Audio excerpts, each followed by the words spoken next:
ముఖ్యంగా ఆన్లైన్ బెట్టింగ్లతో రాష్ట్ర వ్యాప్తంగా ఎంతోమంది యువత దానికి బానిసలైపోయి తమ ప్రాణాలు కోల్పోతూ ఉన్నారు.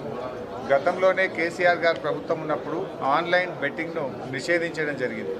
కానీ ఇప్పుడున్న కాంగ్రెస్ ప్రభుత్వం పట్టించుకోకపోవడం వల్ల అనేక గ్రామాల్లో ఎంతోమంది విద్యావంతులు, ఉద్యోగులు, యువత ఈ ఆన్లైన్ బెట్టింగుల్లో చాలా డబ్బులు పెట్టి చివరికి తమ విలువైనటువంటి ప్రాణాలు పోగొట్టుకుంటూ ఉన్నారు.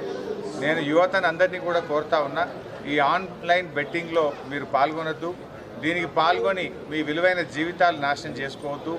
మీరు పైకి రావడానికి కష్టపడండి, బాగా చదవండి, బాగా పరీక్షలు రాయండి, మీ కాళ్ళ మీద మీరు నిలబడే విధంగా స్వయం ఉపాధి కార్యక్రమాలు చేయండి.